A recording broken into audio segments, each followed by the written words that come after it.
Thank you so much to everyone for joining us today. I see people joining on LinkedIn. Give you all just a minute to get in there. And then also we're waiting on one more panelist, but I'll go ahead and start with introductions so that we stay on time. Thank you all today for coming to creating a blueprint for 2026 success, strategic collaboration to retain and grow partnerships. Guess who used AI to help come up with the name of the session today? Mhm. Um, and the reason for that was this is the Industry Advancement Council, at least a chunk of people from the Industry Advancement Council. And this topic kind of came out of their conversations about what are we doing now? What's too late for Q4? Like what's going on? And then trying to get our brain around like what's the overarching theme of everything we want to say. And really, there are like a few themes that we're going to be talking about. So I tried to kind of cram them all into the title there. But essentially, if you are here, it's because you're in affiliate marketing and it's because you would like to plan something beyond Q4 of this year, whatever that is. So, while those of you who are watching on LinkedIn, if you want to go ahead and introduce yourselves, tell us, obviously, we see your name already. Tell us where you're from, what you do, and kind of where you are in your planning for 2026. I am Trisha Meyer, the Executive Director of the Performance Marketing Association. I've worked on the publisher side for about 20 years, so I'm really excited to hear from all of these industry veterans who are kind of on the other side of everything. So while you're introducing yourselves on LinkedIn, I will have the panelists introduce themselves as well. So let's start with Joey. Hey y'all, my name is Joey Osselson. I'm the founder of Osselson Communications, and I've been in the affiliate space for about 12 plus years. I've worked on the agency side, the brand side, and kind of anywhere in between doing B2B programs and retail programs. So really excited to talk about setting up success going into the back half of the year and then 2026 because Q4 starts and 2026 planning begins. So here we go. Absolutely. Shoots.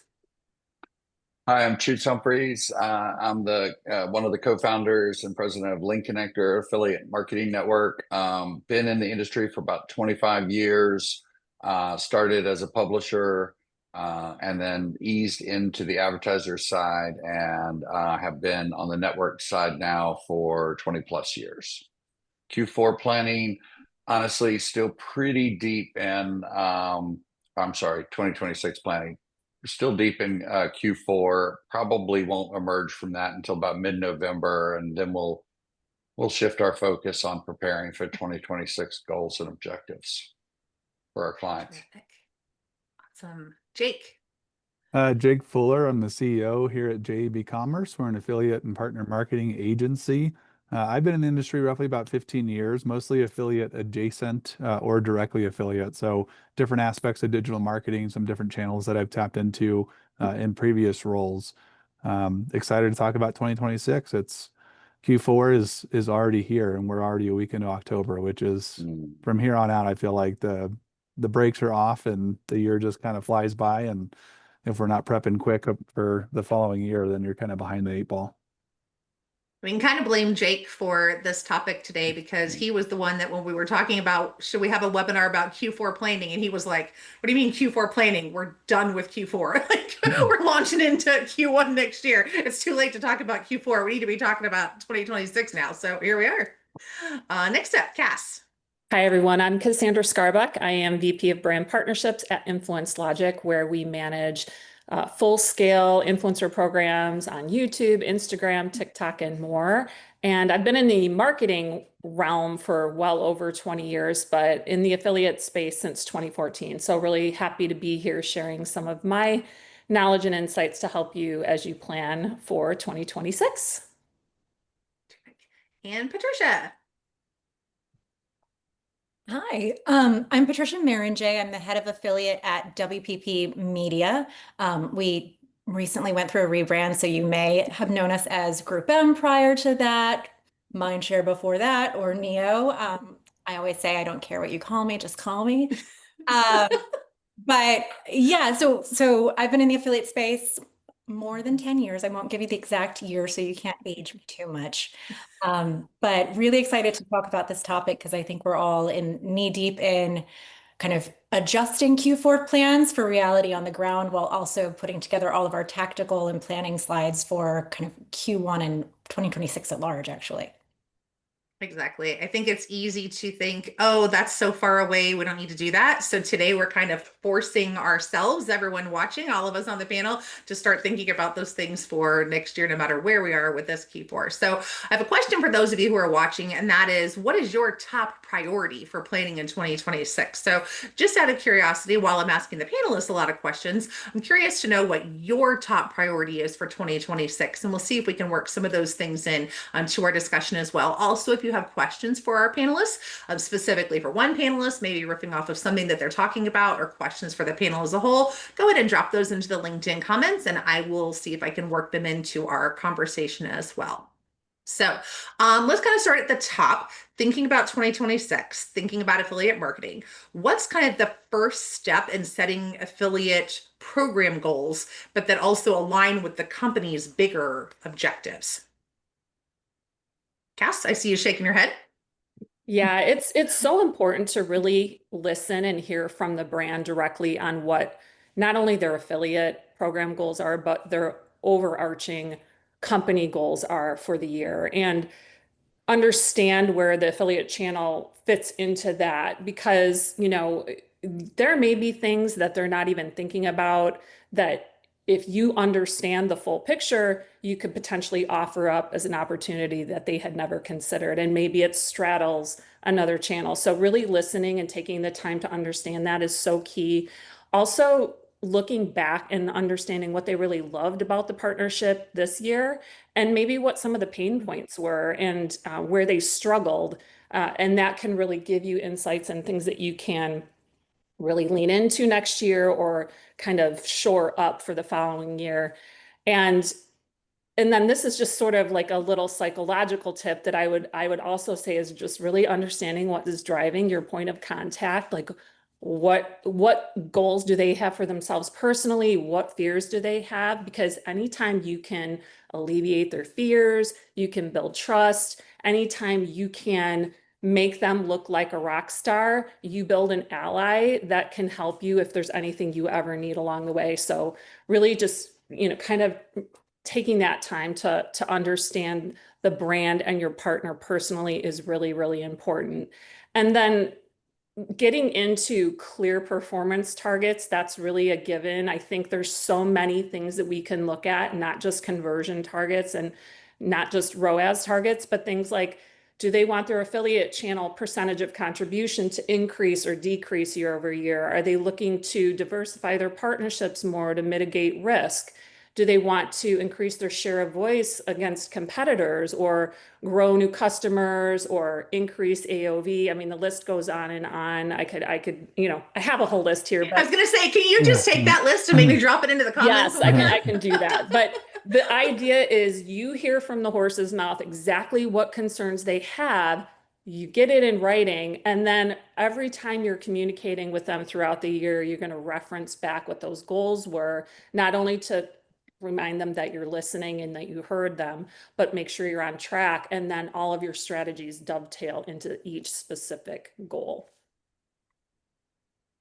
I agree with everything you just said. And I think the biggest part of is about planning for 2026 is just listening and hearing from the brand themselves. I think where I sit from the holding company's perspective, the biggest myths I see from brands is that they underbrief their affiliate team. Because I think traditionally people kind of think that they know what affiliate is, but I think affiliate's more of a choose your own adventure channel. And so when we are meeting with a new, joining a new brand team, we just say, brief us on everything. We'll say no if it's something we can't do, but it might be something that you don't think affiliate can do, or affiliate hasn't traditionally done, but there's a new partner on the scene because we know that this is a great channel that kind of new apps come to, or the buy now pay laters came to us first. And then for those of you that are on the agency side where you're working on a cross-channel kind of 360 media team, I think it's really important to kind of have an internal meeting and to say, okay, we have the brand's objectives. We know what they want to do. Now, who thinks they can take this on the best? And so, for affiliate, we might raise our hands and say, if they're trying to crush, new customer targets, I think I know a partner who can help with that, and we'll take that part on. And then maybe another channel will be like, well, we've got targeting moms in Iowa. So I think just working together as a team and trying to fill in the gaps so that collectively we're meeting their goals.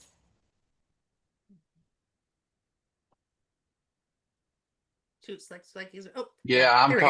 talking. Yeah, getting ready to talk away and had muted it so that nothing would interfere with those great comments by Cass and Patricia. I think anybody in the audience that's been in our industry for more than a couple of years has recognized that we're in an industry that's extremely fluid, constantly changing, and we're having to adapt. And that makes goal setting really difficult. There's a story behind every goal you didn't reach, and it's a reasonable story potentially. Oh, well, that the whole paradigm shifted, and we knew that there was possibility and all that kind of stuff. So I think when you start thinking about, and I think Cass touched on this a little bit, but when you start thinking about what your 2026 goals are going to be, it's important to look back at what your previous goals were, where you fell short, and so that you can reshape those goals and maybe get better over time at incorporating the variability that's absolutely going to come so that you're not holding yourself so hard to a pass or fail grade, but create goals that definitely are specific, but also account for the inevitable change that's going to occur in our industry. So I think that starts with looking back at the previous time period. In this case, if you're setting annual goals 2025, where you started, where you ended, what changed, and how can we incorporate some of those lessons learned into 2026. So let's get Joey and Jake in and kind of elaborate further on some of that. As an affiliate manager for a program specifically, how are you balancing like these Q1 immediate goals that you're making with the longer term strategies that the brands have? I can start with this. I think Q1 is one of the hardest times of year to kind of plan for. I think we all want to go into the new year 2026 with our eye on the prize, but there's always a chance that things don't go according to plan. And I think one of the things that people overlook a lot with affiliate is that we are considered one channel and then we are in one bucket, but that channel is comprised of at least, like, for some, 20 different channels, 20 different partners, 20 different strategies. So it's really important to not let, maybe a looming slight miss to revenue really derail what you have planned for the rest of the year. There's a lot of strategies. Be, thinking about your different partner types and how you might achieve those goals without sacrificing that long-term target. So if you're wanting to drive incrementality and you want to drive more top of funnel awareness, but you have a miss to your revenue goal, be strategic. Think about the different partner types that may be able to fill that gap. You might be able to implement like a quick fix, but it's really important to stop looking at the channel as holistic at all times as just one thing. I think we have all seen a brand miss their Q1 goals and they'll launch a widespread discount or they'll start to discount throughout. Whereas if you're strategic, maybe you target that specifically with a few partners where you can make that gap up without necessarily sacrificing, you being a full price brand or wanting to be a luxury brand. And really think about it. If there are brand awareness goals, think about the CTV, the CPCs, those performance PR and content commerce pieces. And then also, if you need to make a gap to revenue, really think about, is that a quick bump with your loyalty partners? So really kind of making sure that you have that big picture in mind at all times. And when you are missing a goal, be thinking about how you can use that channel to kind of maybe subset those partners to achieve it without kind of losing sight of the big picture. A lot of good points, Joey. And I agree with those. Q1 is difficult. A lot of brands are focused on Q4. There are some brands that, from a consumer goods product standpoint, that might produce 40, 50, or 60% of their annual D2C revenue or e-com revenue in Q4. Then Q1 hits and it's kind of like, oh, that was a fun wave, but now how do we kind of build ourselves back up? You can't build a Q4 empire without proper strategy in the first place. I think a lot of the times when you get into Q1, everybody is so focused. They come back from holiday, they come back from the New Year's break, they're refreshed, and we have this thought of let's hit the ground running. Ideally, you want to make sure when you're setting your annual goals that you're not sacrificing long-term growth and strategy for quick wins in Q1 to try to hit some number in January or February or March. I kind of view it more like a financial portfolio. You've got returns that are a little bit riskier or a little bit more immediate in that portfolio, and ones that take time to progress and show return at a later date.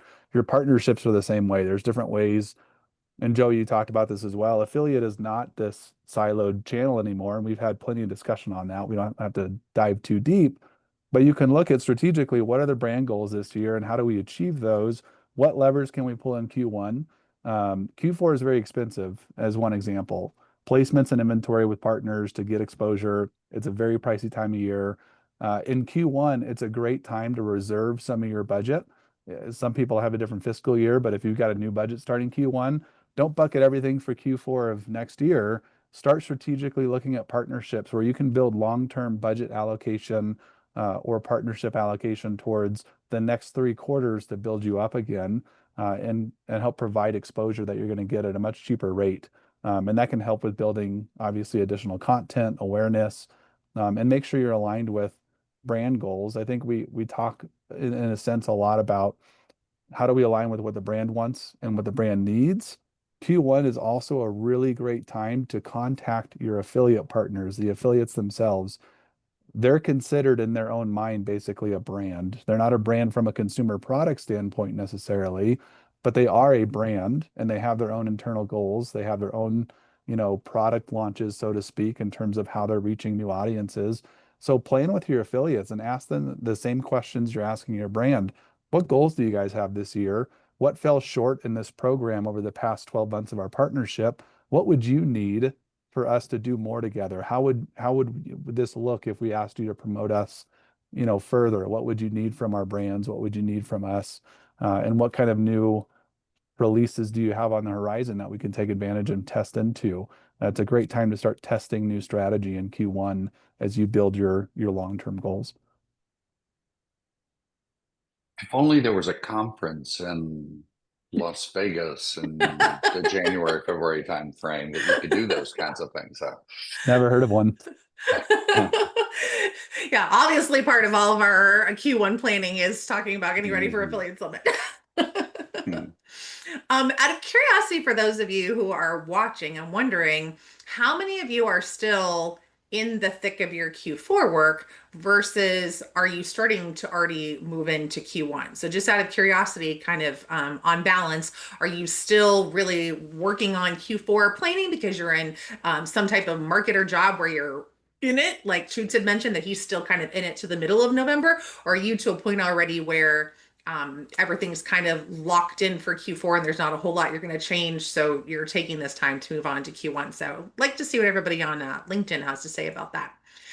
So you were kind of talking about, we've kind of mentioned, and Cass specifically had mentioned kind of like a list of different things to be looking at, some different goals and things like that. What data sources specifically? So for the people that are watching that want like some very specific takeaways from this, like what are some data sources that you're using? Are you using surveys, performance reports with employees, one-on-one meetings with customers? Like, where are all the places that you're getting your most valuable insights from this year? And then how do you act on them going into next year? So I'll jump in, not a direct response to your question, because I don't know that this is like a data source, but again, kind of where we sit, where we're a media agency tied to that also works with our creative sister agencies. I think not only just affiliate, but the performance channels at large often don't get briefed on the brand story. So like how does the brand want to present themselves out in space? Because I think that's one of the beautiful things about affiliate is we're letting these partners advocate for our brands to their audience. It would help us decide how to work with those partners more if we understood how the brand wants to show up. So, understanding that a brand wants to be thought of as like the whimsical destination for health enthusiasts is going to change the partners I choose than if I'm just told that they want to reach mothers over 35 with high household incomes.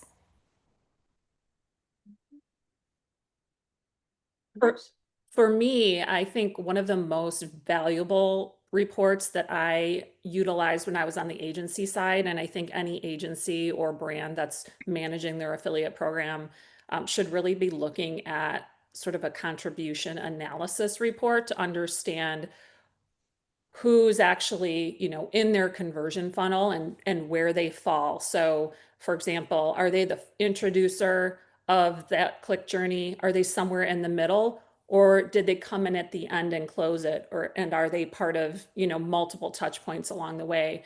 Because once you have that data, then you can really understand the true incrementality of that partner and make a lot of decisions on how you want to optimize them. So, if you know that maybe they're driving a lot of,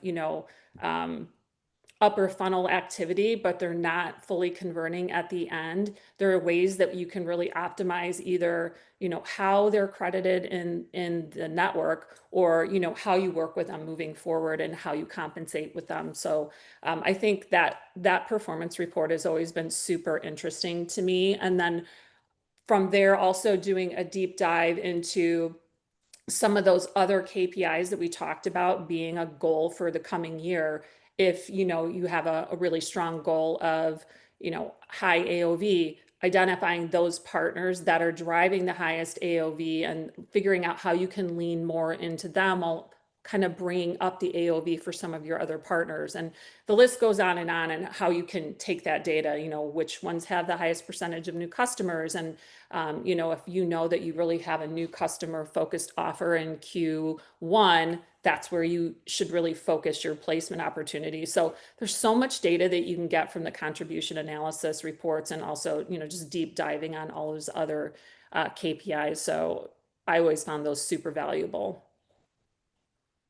Yeah, and as a network, we have a lot of reports, performance reports, and various reports that we provide our customers on both sides of the equation to try to help them understand the massive amount of data that's going in. And then, of course, a lot of those reports are customizable to specific input that either the affiliate or the brand has given us at the critical touch points of the transaction.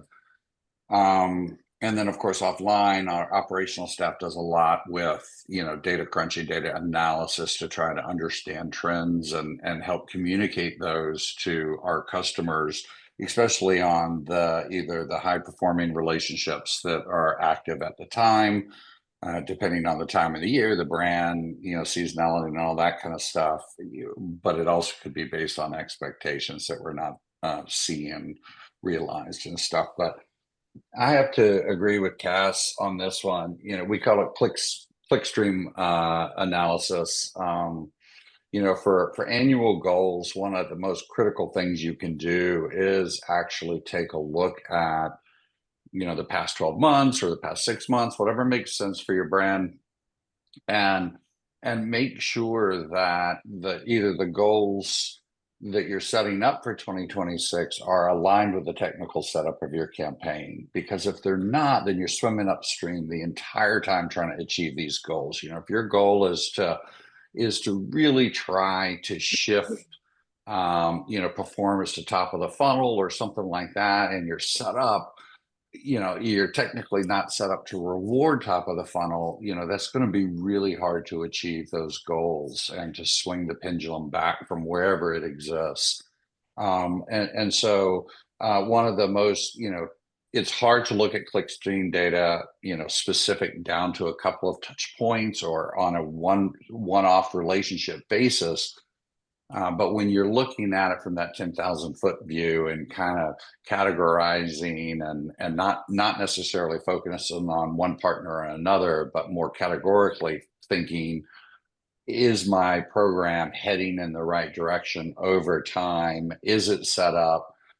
If it's not, or if it doesn't look like it's heading, is it the technical setup? Revisiting that with your network partner is an important consideration for one of the best things you can do, heading into 2026. And we just had a really good comment from LinkedIn from Daniel about how his agency is focused in the fintech space. So Q1 is their Q4. Oh, And so they're that's planning true. for hitting it. And for that, as kind of the token publisher perspective on here for us, that's a big deal, is because we know that January, it's anything related to finance, related to resolutions, losing weight, stop smoking, all those kinds of things that people are doing starting in Q1, planning, organizing your life, all the things that we do for like 2 weeks and then forget about. That stuff in January and early February, especially like for us on the publisher side, knowing about all of those things now, even as we're in the depths of still trying to put out all of our creative for Black Friday and all that kind of stuff, as publishers, we're having to have all that other stuff loaded for January because we know that it's coming. So that was a really good comment there. So when we were talking about all this kind of in the council, and as I'd mentioned that this is Jake's fault over here because he was giving so much good information while we were in that conversation that day. We were kind of talking about the partnership aspect of all of this and working across, you might be working with the brand, but then that brand is also working with other agencies that do different things besides affiliate and trying to like put all these different pieces together. Let's talk about communication across all of that. So can you share an example where identifying a gap in the data or the communication or something like that ended up leading to a major breakthrough in your partnership? Make me answer first, Jake, since you're the one that brought it up. Yeah, I mean, there's a lot of different examples of how this can play out. Communication, just to hammer on that for a moment, is a key component if you're not collaborating across teams. To kind of finish what Choots was just talking about as well, when it comes to data sources, there are a lot of different channels in which a brand might be operating in. They might have an agency for specifically PR efforts. They have an agency for all their paid efforts. They might do, you know, SEO in-house. They might do something else in-house that's a different team member than they have us as an affiliate and partner marketing agency. If there's not open communication between everybody, it's hard to hit the mark, understand what are everybody's concerns. Cass brought this up earlier, or I believe maybe it was Patricia. Who's best suited for this specific goal or brand effort over the next year? It might not be our agency, it might be this internal team, but we can help collaborate or amplify.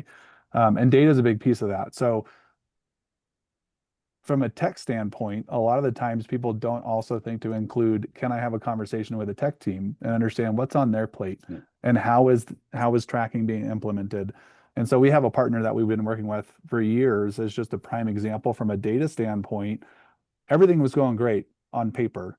The reports and the data showed month over month revenue growth. All the KPIs that you would typically look at were up. So by definition, they should be really happy with us, right? And it turns out they weren't. Part of that was because what we didn't understand, and I didn't take my own advice in the beginning of this partnership, which happens. I might give advice and not take it.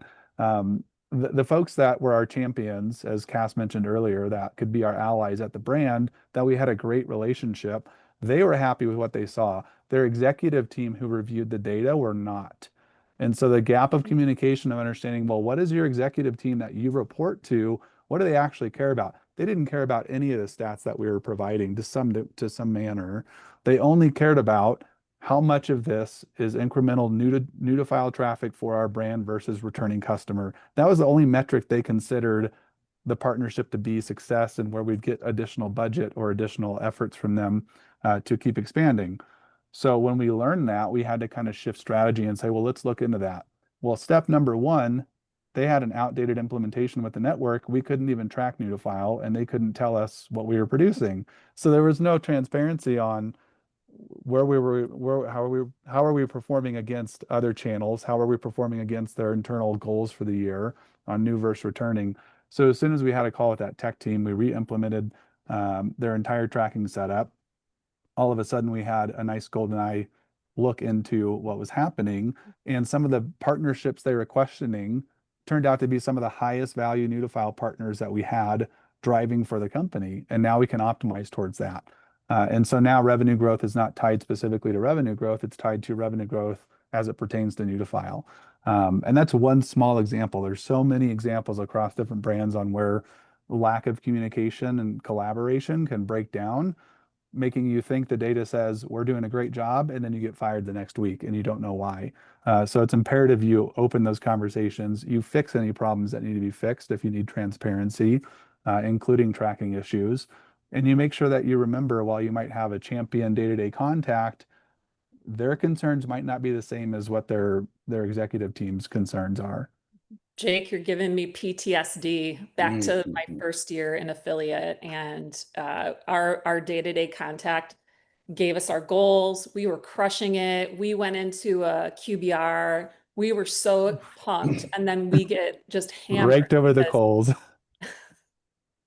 It was like, oh my goodness. So having a relationship outside of just your day to day is super key, and figuring out, that's what kind of in the beginning, what is the overall company's goals, and building your relationships outside of just your direct point of contact is super, super important. One of the other things I was thinking about when this question came up was identifying gaps in data that lead to major breakthroughs. At Influence Logic, we are a performance marketing influencer partner, and oftentimes the click doesn't tell the story. It doesn't tell the full story. It only tells a very small percentage of the story. And if we're only capturing click-based conversions, we're really missing out on, what the true value of our partnership is. And so we know that consumers will opt out of, cookie tracking. We know that they don't always click. We know that they search, ChatGPT or Google and do more research on the brand or product before they go to ultimately just go directly to the site. And so if you only looked at that, you would think that, and oftentimes when we're doing kind of a new pilot campaign, you would think that we were just not hitting the volume or the targets that the brand was hoping for.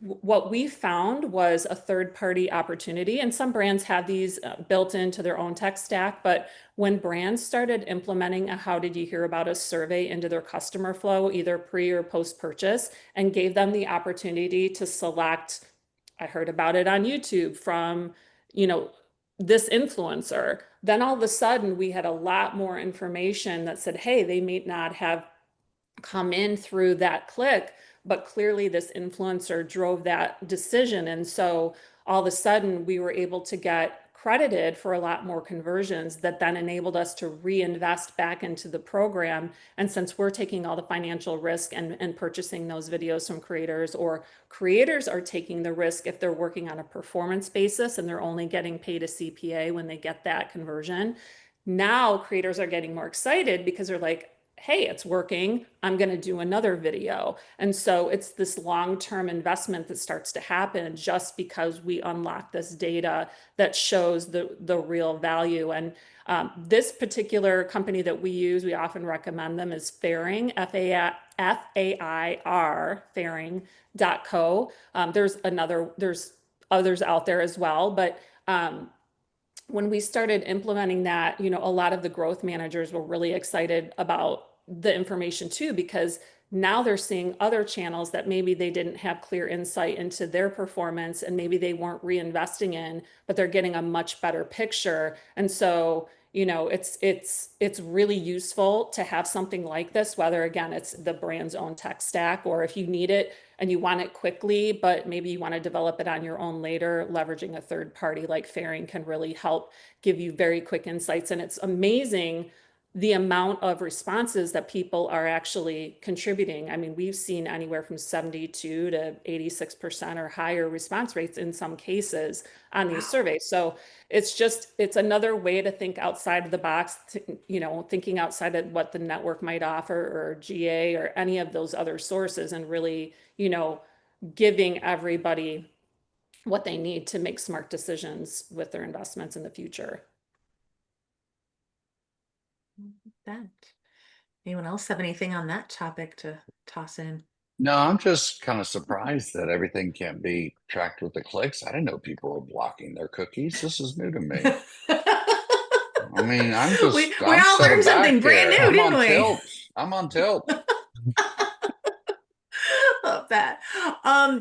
So Patricia actually kind of mentioned earlier about storytelling and the importance of storytelling with the brands in our industry. So why does storytelling matter so much in affiliate marketing? And then how do you frame like this performance data and these growth goals and everything in ways that resonate with the partners within this overarching storytelling as well?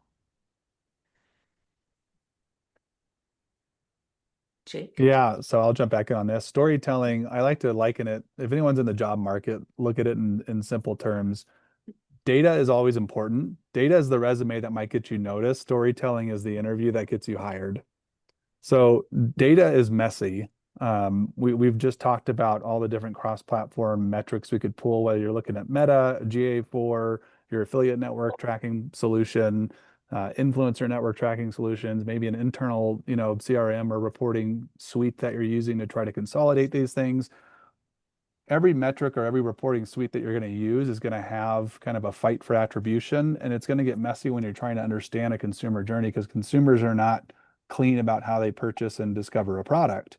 They bounce all over the place, and trying to measure that effectively and just have a data to send out or a data report to send out and say, hey, this is clear as day. There's always been gray area. I think there's always going to be gray area. So you have to be able to, A, understand how to read data. That is an extremely important part of any marketer's position, in my opinion.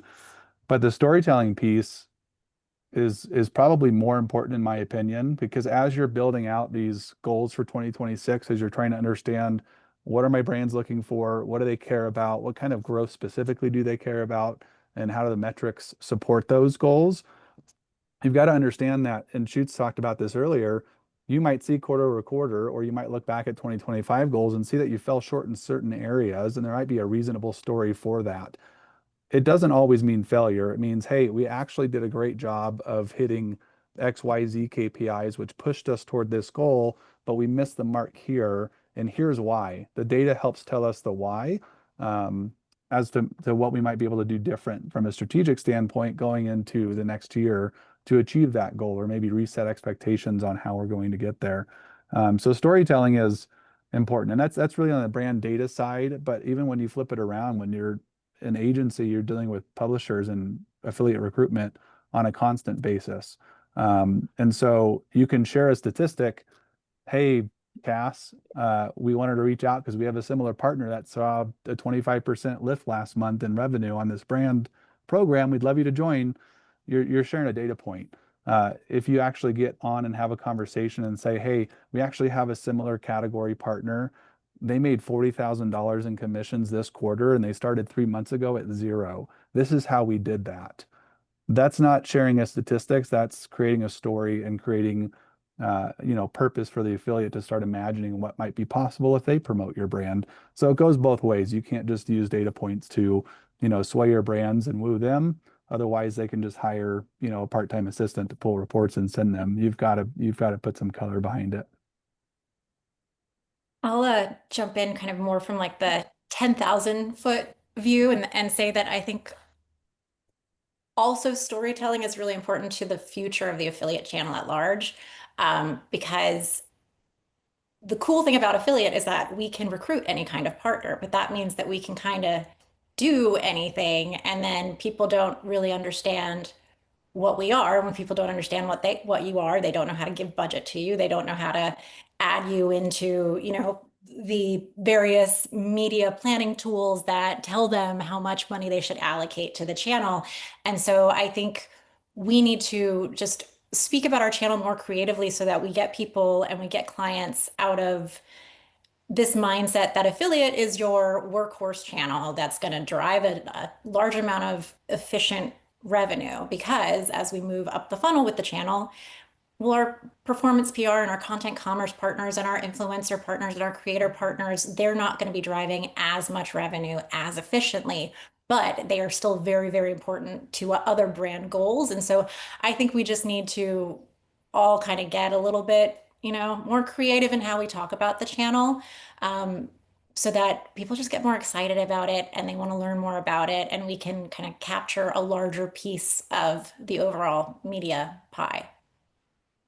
Yeah, Patricia, I'm going to need you to run for the PMA board for the nominations this month, because that is like one of the biggest things that we talk about is how do we drive this for the industry as a whole? What, and I think you phrased it, we need to figure out what the story of this industry is and how we're going to sell it. So I might be dropping you a link to our nomination form because I like that. Cash, you were going to jump in? Yeah, so one of the things that I learned early on in my marketing days is that anytime you're communicating with a brand or a partner, you should be selling. You should be selling an idea. You should be selling your recommendations, your strategies.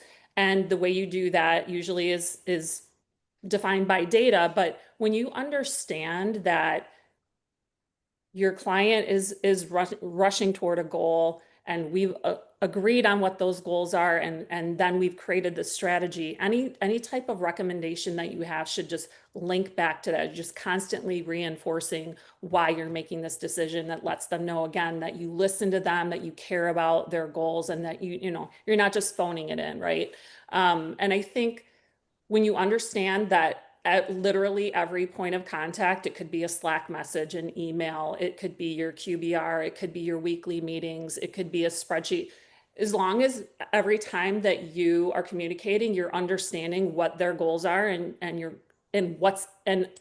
really framing your communication with what's in it for them to help them come to that yes that you need to really accelerate the growth that we need, then it's a successful communication. So I just think, like, you're always on, and like it or not, I think words matter, data matters, reporting matters, like, and that relationship matters. So just thinking about that storytelling, even down to silly things like when you're building out a deck, and you let's just say it's a slide about a Q4 recap. Like, don't just put Q4 recap as the title of the slide. Actually put a headline there that really showcases the success, so that if somebody isn't really looped in and doesn't have time to read the whole slide and look at all the data, you're telling them right from the get-go, right from the headline and the subhead, what you want them to know and walk away with. So I really appreciated that insight someone gave to me very early on in my career.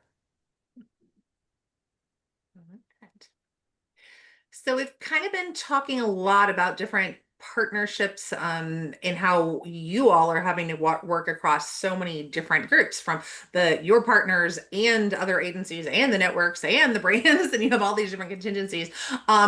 Big part of what the PMA does is we talk about like best practices and things. So what are some best practices for coordinating with the agencies, the networks, kind of with everyone, to make sure that the goals are being shared, that everything is running smoothly? Maybe Joey is a brand new agency owner. Do you have some best practices? I mean, I just definitely think people need to be proactive on these communication touch points. I think sometimes that when you're starting with a client and things are moving quickly, there's not always like a moment to pause and kind of ask for like what those targets are, or what are we benchmarking against, and like what are our goals here. And it perfectly goes back to like the storytelling piece. Like, you can't tell a story if you don't know what the target is that you're trying to hit and how you're able to get there. So I'm always an advocate for just like send those emails at the beginning of the quarter. Always have kind of a touch base. Maybe it's a monthly roundup email or something to just make sure that everybody's aligned and on the same page. It sounds so simple, but I think a lot of agencies and networks and everybody, it gets busy. There's a lot of clients, there's a lot of things happening. It's sometimes tough to kind of take that step back and just have that realignment moment when you get in your flow of biweekly calls. Another thing that I advocate for is the agencies to always take a stab at forecasting out the channel for the brand themselves and being very transparent at the beginning of a quarter. I think probably everybody on this call has been given a ridiculous goal, and a goal that's not plausible, and a goal that, in 3 months, no matter what you do, you're not going to hit. And so I think being upfront right away and saying, hey, here's a realistic forecast for what you can expect, allows you to not set yourself up for failure. And it's as simple as an easy exercise. A lot of us have matrices already built. It doesn't take us a long time to really lean in and forecast for our brand. But especially in my past and who I like to work with, which is oftentimes smaller businesses, they just don't have somebody who is able to forecast 8 to 10 different channels all at once. And so they're going to do their best, but there could be a lot of assumptions there that aren't realistic, aren't true, or whatnot. So being an advocate for your work in and of itself and putting your own benchmarks on things to ensure that you're aligned in advance. But really, I think, again, I've been in the spot where we get wrapped up with the biweekly calls and we keep on going and everything's good. We don't always like take a minute to pause and say, okay, overarchingly, what are your other teams working on this quarter? What are we working on? And then that also gives you a chance to, like, as Cass said, you can sell, like you can upsell there. There's like a lot of other opportunities. So I lean heavily into that communication and also for being an advocate for my own work or the work that any team is doing. What about from the network side, Shoots? Yeah, I think from the network side, I'm not going to say anything new here that hasn't been said in this presentation. I'll try to tie it to this question specifically, but the communication. So you want to communicate and have discussion and allow a network discussion to have input on whatever goals you're setting, right? So you want to communicate what your goals are, but also be willing to adjust those goals based on the input you receive back on what's possible, what might be changed and those kinds of things. I think earlier, Jake touched on technical setup. He gave a new to file example. That's a great example of, a company that had these new to file goals, but the technical setup wasn't, didn't support measurement optimization of those things. So revisiting with your network partner what the technical setup is as it relates to your goals and whether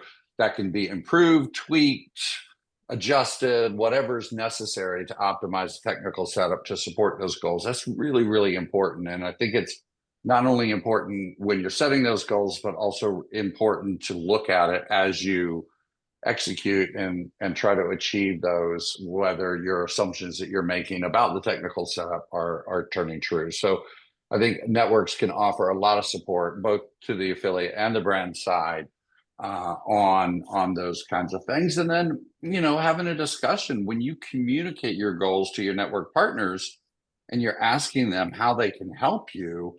A lot of times it's as easy as a question on, what do you have that can help us achieve these goals? And again, certainly the technical setup is one, but there are other things. Networks are often very willing to provide, special reporting down to your specific needs so that you can better, whether they have embedded technology or they're willing to go off and do something.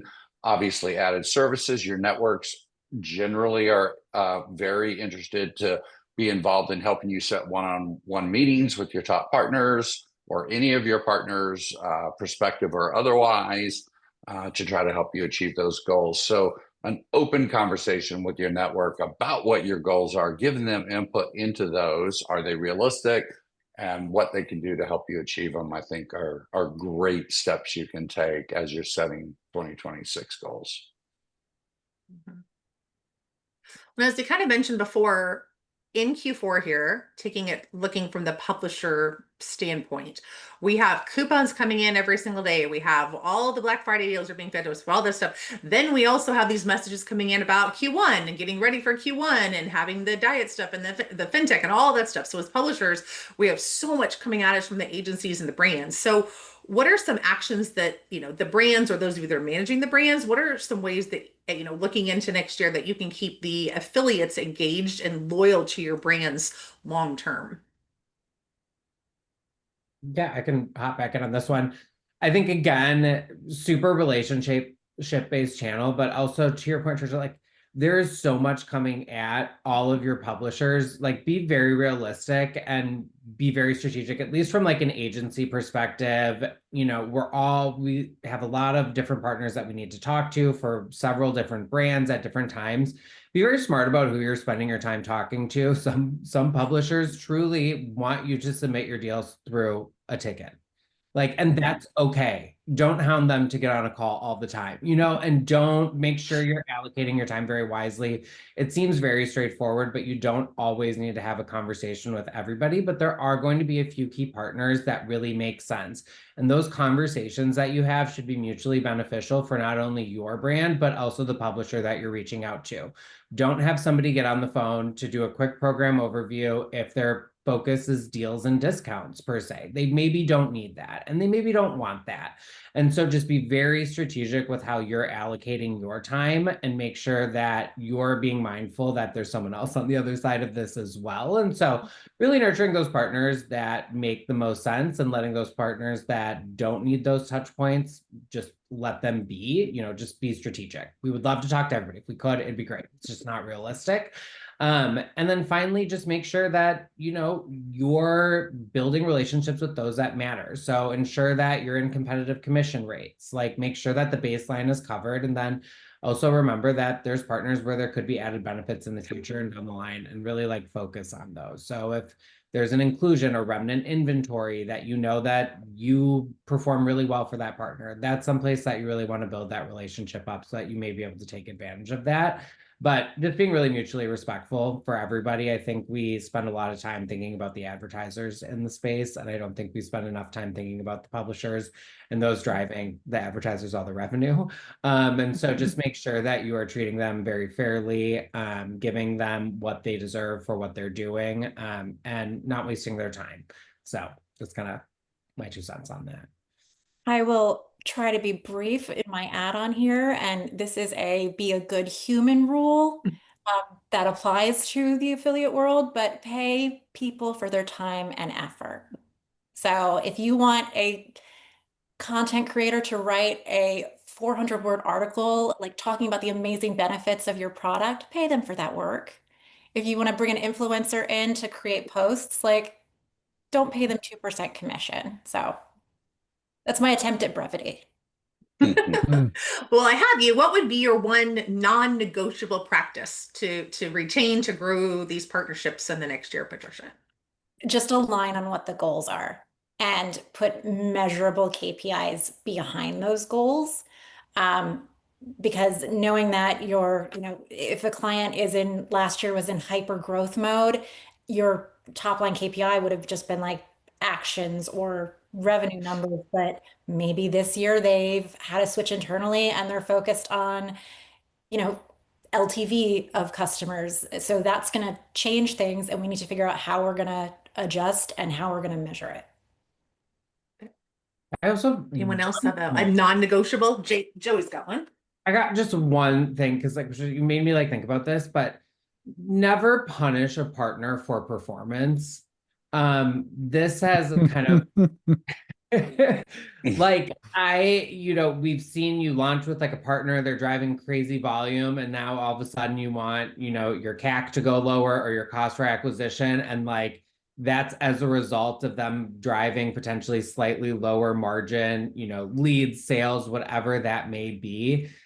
There is sometimes a place for commission adjustments. There are times when brands need to make adjustments, but really be mindful that if it's not something that's impacting your bottom line so hard and you're happy with the performance, the goals are being met, never punish a partner for volume or them succeeding. I've seen it happen. I've seen it happen with budget conscious programs, like just something to be very cognizant about. Yeah, I was going to say the budget is what you hit on, Joey, which is, oh, sorry, you blew our budget away. We need you to stop, all the work that you did. We need you to just cut it off. And starting and stopping is one of the worst things you can do. So communicate what your constraints are up front with your partners so that they know that. And it's so much less effort just to create something and maintain it than it is start, stop, start, stop, start, stop, start, stop.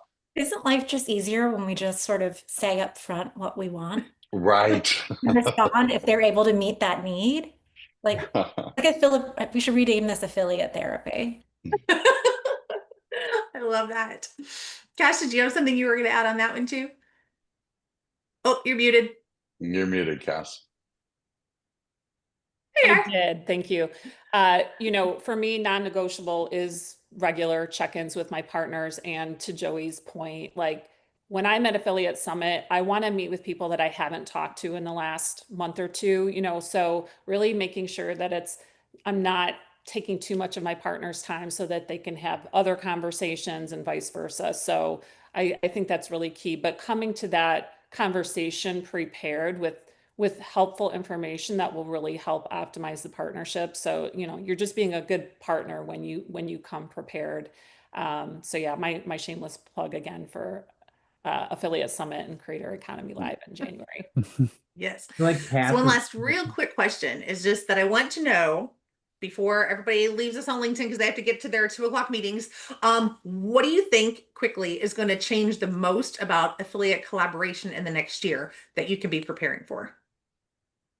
I'll start and just say I really think that brands are going to be evolving from thinking about affiliate as purely performance partnerships and thinking about us as growth partners.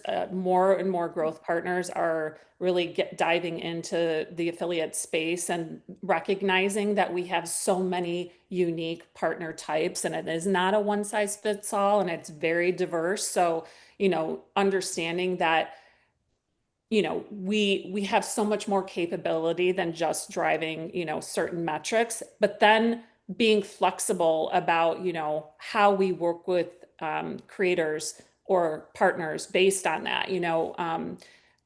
Influencers are increasingly being called on to not just drive brand awareness and upper funnel activity. They're being asked to take risk and join in the performance partner game.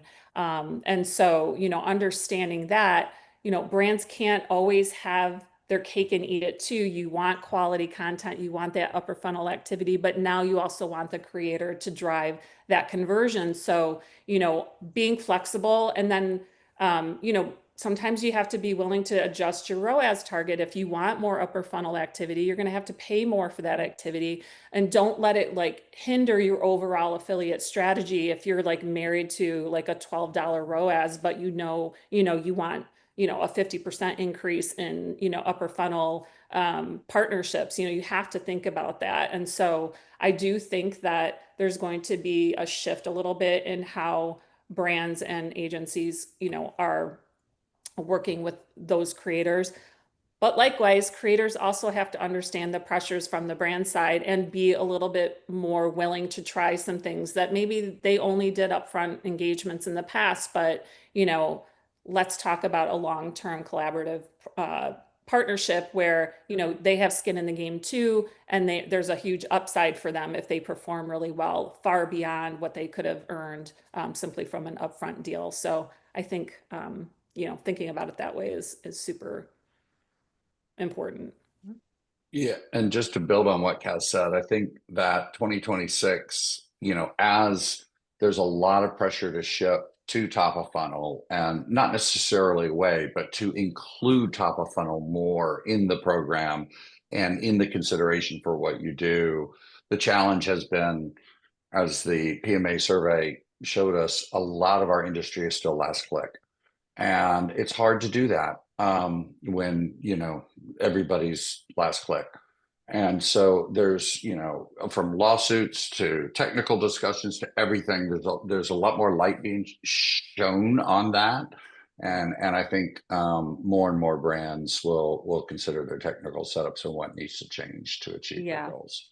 And I think, just because influencers are in the affiliate space, you can't measure them the same, and you can't hold them to the same expectations. So, we know that the value of publishing on YouTube, for example, that content's going to live in perpetuity. It has a really high value over time. So just understanding that, there's a lot of value, but just kind of being flexible. And I swear I did Tricia, not pay Daniel to say this, but he actually just made a comment about focusing on AI and the LLMs in 2026. And I swear I did not pay him or even encourage him, but I was going to end our talk today with reminding everybody that we're going to have another webinar in October, and that is all going to be on AI and affiliate marketing. And one of the things we talk about are citations in the LLM. So thank you, Daniel, for the wonderful segue into closing all of this out. We are out of time. Thank you so much to everybody who was here today, to all of our panelists panelists. Everyone, I'm going to encourage the panelists to go into LinkedIn and check out all the great comments that they were making about the stuff that you were sharing. If anybody wants to connect with any of our panelists today, everyone should be linked there by name and company on the LinkedIn event. So thank you all for coming today. Thanks for sharing all of your great information. And thank you to the PMA for supporting endeavors like this. Thanks, Trisha. Thanks, everybody. Happy Q4.